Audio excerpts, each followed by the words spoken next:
बॉलीवुड संगीत इतिहास की कहानी को जब भी दोहराया जाएगा तब कोई ऐसे अनमोल नगीने हमारे सामने दिखाई देंगे जिन्होंने हिंदी फिल्म जगत का नाम पूरी दुनिया में ऐसा फैलाया और ऐसे सुनहरे इतिहास की रचना की जिसे सदियों तक याद रखा जाएगा।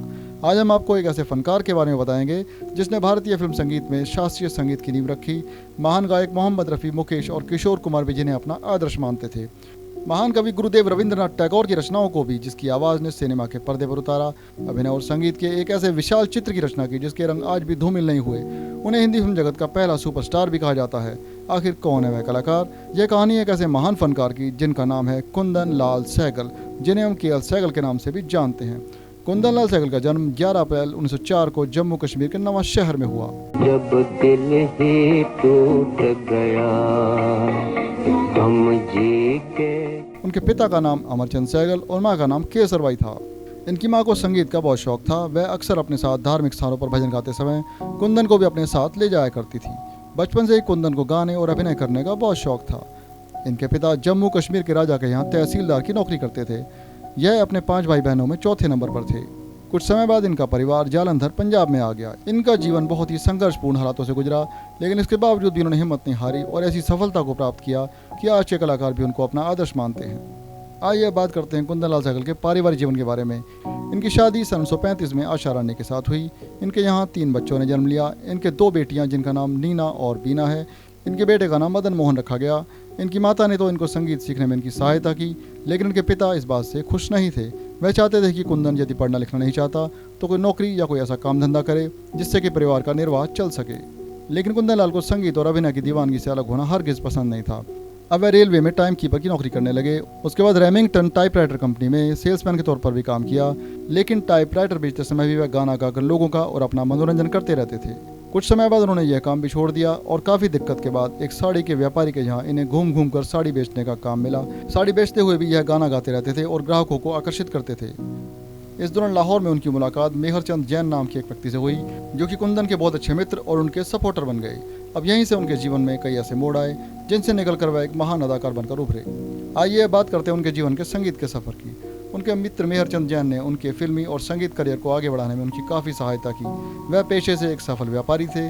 यहीं से इन्होंने अपने जीवन में संघर्ष से सफलता तक पहुंचने का रास्ता तय किया। सन 1936 में कुंदन की मुलाकात न्यू थिएटर कलकत्ता के फाउंडर BN सरकार से हुई, जो कि कुंदन को कलकत्ता ले आए। यहाँ पर इन्हें गाने का मौका मिला और ग्रामोफोन कंपनी ऑफ इंडिया के लिए एल्बम रिकॉर्ड करने का मौका मिला। अब यह कलकत्ता रेडियो स्टेशन पर भी गाना शुरू कर चुके थे, लेकिन इनके मन में कुछ अलग हटकर सिनेमा के रुपहले पर्दे पर अपनी कला का जादू दिखाने का जुनून था। यह वह समय था जब भारत में बिना आवाज़ की ब्लैक एंड व्हाइट फिल्मों को विदा किया जा रहा था और अब फिल्मों में गीत संगीत और डायलॉग की डबिंग का चलन भी शुरू हो चुका था। अब फिल्मों के निर्माता ऐसे कलाकारों की तलाश में थे जो कि अभिनय के साथ साथ गायन भी कर सकें ताकि फिल्म को ज़्यादा से ज़्यादा लोग पसंद करें। इस दौरान वह एक संगीतकार रायचंद बोराल से मिले। जब उन्होंने कुंदन लाल सहगल को सुना तो वह उनकी आवाज़ से बहुत प्रभावित हुए। उन्होंने रायचंद बोराल के कहने पर न्यू थिएटर के साथ कॉन्ट्रैक्ट साइन किया, जिसमें उन्हें 200 रुपये प्रति माह मिलने लगे। अब उनकी पहचान एक गायक और अभिनेता के रूप में बनने लगी। सन 1933 में पूरन भगत को दर्शकों ने काफ़ी पसंद किया। सन 1934 में एक फिल्म चंडीदास बनी जो कि टिकट खिड़की पर सफल साबित हुई। सन 1935 में एक और फिल्म देवदास आई जो कि महान उपन्यासकार शरद चंद्र चट्टोपाध्याय के उपन्यास पर आधारित थी। इस फिल्म ने भी कुंदन को नाम और शोहरत की बुलंदियों पर पहुंचा दिया। इसके साथ ही वह प्राइवेट एल्बम भी रिकॉर्ड कर रहे थे। कुंदन ने हिंदी के अलावा अपनी पकड़ उर्दू, बांग्ला, पंजाबी और अन्य प्रादेशिक भाषाओं पर भी बनाई और एक महान सुरीले गायक बनकर उभरे। महान कलाकार मुकेश जी और किशोर कुमार उन्हें अपना आदर्श मानते थे। इन्होंने उस समय के जाने माने संगीतकारों रायचंद बोराल, हरिश्चंद्र बाली, पंकज मुलिक और नौशाद अली जी के साथ काम किया।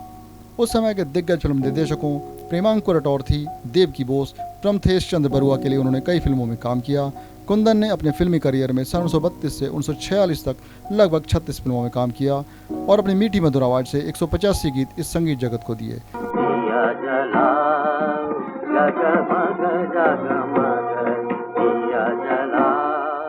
उनके इस कार्य के लिए साल 1995 में भारत सरकार द्वारा उन पर एक डाक टिकट भी जारी किया गया और 11 अप्रैल साल 2018 में उनके 114वें बर्थडे पर गूगल पेड होम पेज ने उनके लिए एक डूडल जारी किया जिसमें कुंदन एक माइक पर गाते हुए दिख रहे हैं। साल 2011 में बॉलीवुड मूवी डेली वैली में एक गीत सहगल ब्लूज जो कि कुंदन लाल सहगल को समर्पित किया गया था।